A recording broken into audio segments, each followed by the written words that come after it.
Welcome back to our channel, where we dive into the most explosive and glamorous drama from Los Angeles. Today is a beautiful day to unpack the latest shocking twists, so grab your favorite drink and let us get right into the heart of the action. The atmosphere inside the Logan Fashion House was nothing short of electric, a dazzling manifestation of ambition, rebirth, and creative triumph.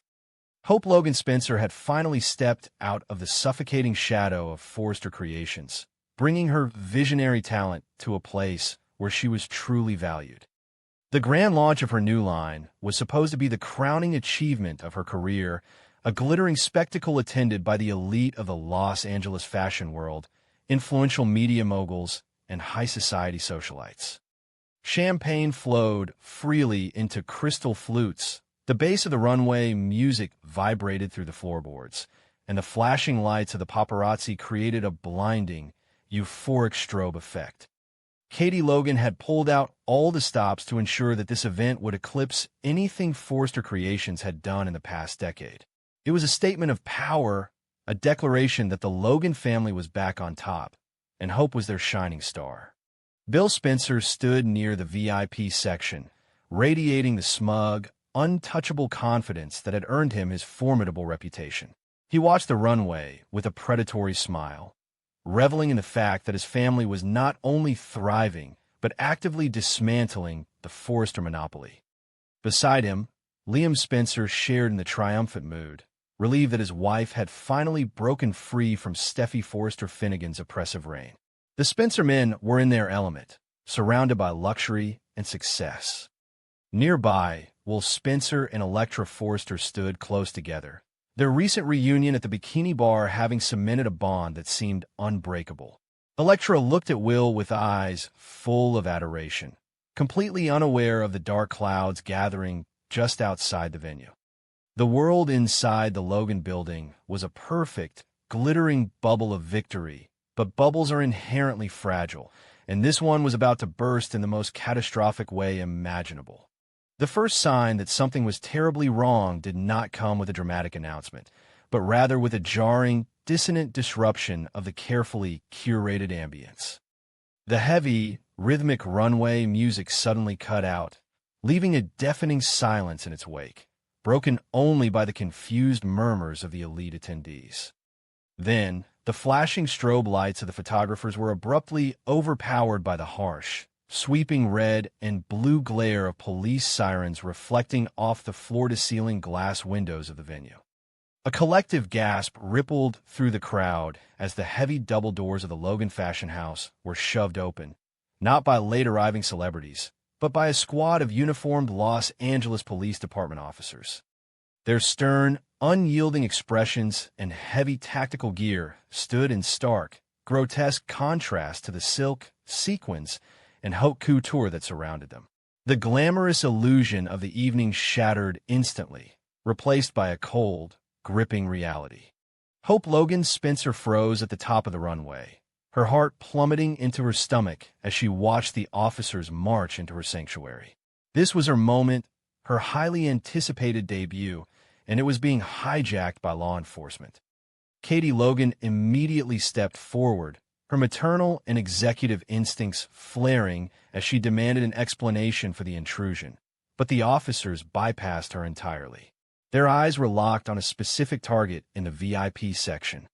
The lead detective's voice boomed over the hushed whispers of the crowd, cutting through the tension like a serrated blade. He was not there for a routine inquiry. He was there with a signed warrant. And the name that echoed through the cavernous, glittering hall sent shockwaves through every single person present. Will Spencer. Will's initial reaction was one of pure, unadulterated confusion. He stepped forward, instinctively shielding Electra behind him, his brow furrowed as he tried to process the detective's words. The charge was not a simple misunderstanding or a minor misdemeanor. It was a severe, felony-level accusation of aggravated assault. The detective declared that Will was being placed under arrest for a violent altercation that had taken place at the bikini bar. But the details that followed were what truly twisted the knife. According to the official police report, Will had not merely engaged in a fistfight. He was accused of using a hard, blunt object to viciously attack his victim. The narrative being spun in that very moment painted Will not as a passionate young man defending his honor, but as a dangerous, unhinged assailant capable of inflicting lethal harm. The architect of this devastating accusation was none other than R.J. Forrester.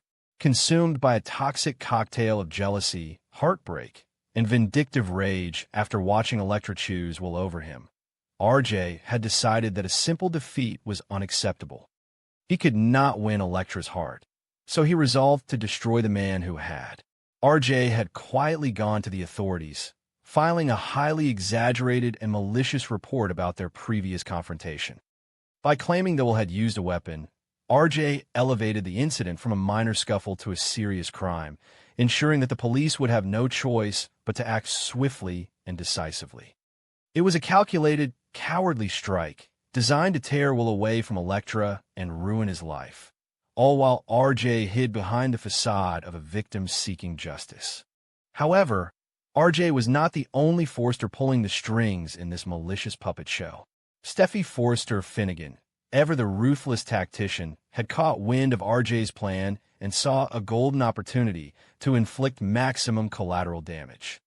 Steffy was still seething over Hope's defection to Logan and the humiliating loss of a major talent. She knew that a quiet, discreet arrest would not serve her purposes.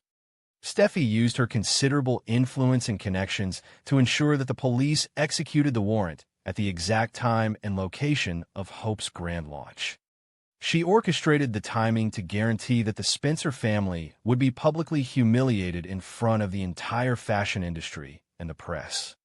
It was a masterclass in psychological warfare, a brutal, two-pronged attack designed to destroy Hope's career and drag the Spencer name through the mud simultaneously. As the officers closed in on Will, the reality of the situation finally crashed down upon Elektra Forrester. She stood frozen, her breath caught in her throat, her eyes wide with a mixture of horror and disbelief. The man she loved, the man who had just poured his heart out to her and promised her a beautiful future, was being treated like a hardened criminal.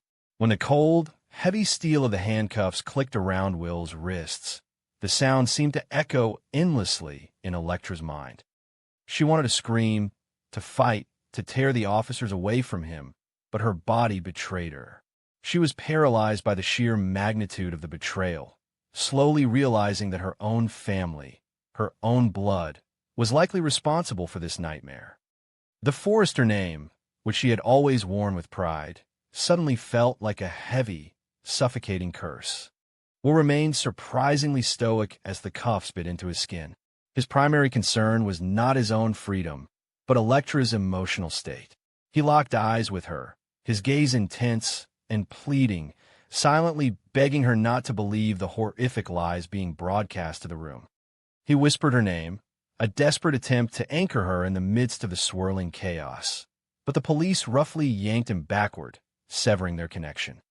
The indignity of being paraded through the crowd of gaping, whispering socialites and flashing cameras was a calculated torture, and Will bore it with clenched jaws and burning eyes. He knew exactly who had orchestrated this, and the injustice of it all threatened to consume him from the inside out. The shock that had momentarily paralyzed a room was suddenly shattered by a roar so ferocious, it seemed to shake the very foundations of the building.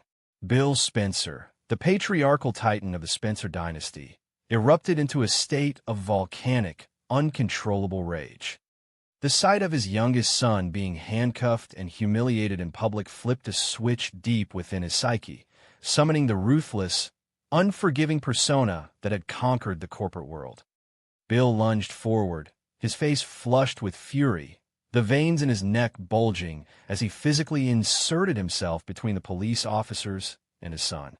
He demanded their badge numbers. He threatened them with the full, terrifying weight of his legal and financial empire, his voice booming with the authority of a man who was accustomed to playing God.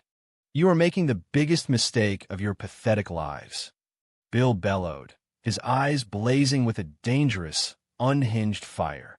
The officers, though trained to handle volatile situations, visibly hesitated in the face of Bill's overwhelming aura of menace. Liam and Wyatt, who had rushed to their father's side, had to physically restrain Bill to prevent him from assaulting the police and getting himself arrested as well. But Bill's fury could not be contained by mere physical restraint. He knew exactly where this attack had originated. He turned his burning gaze away from the police and stared directly into the cameras of the press, delivering a chilling, public declaration of war. He swore, with every ounce of his being, that he would utterly level Forrester Creations.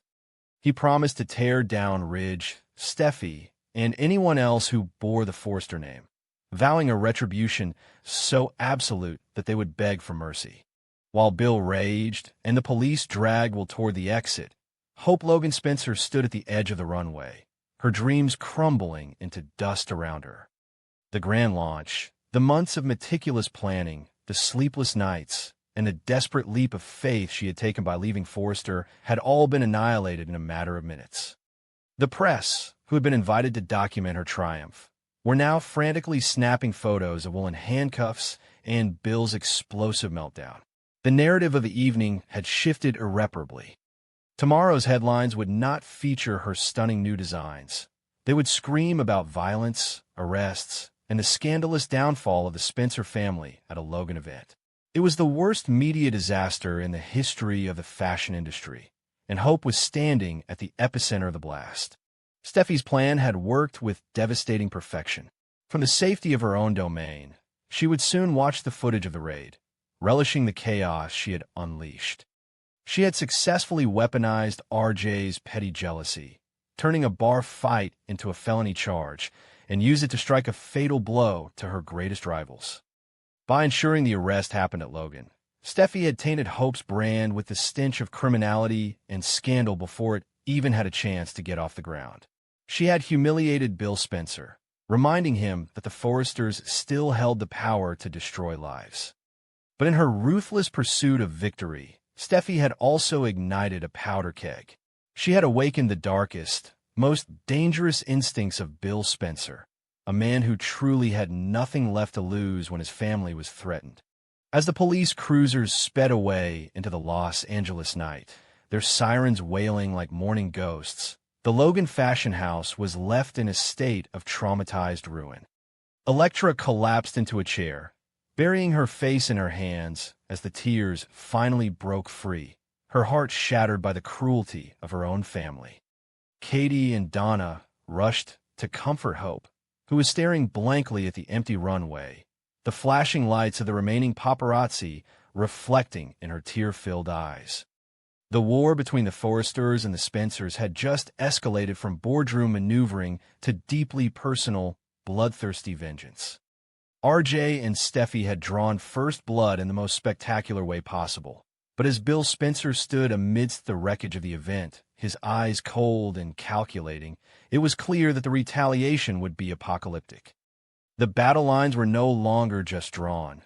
They were soaked in gasoline, waiting for a single spark to burn the entire city to the ground.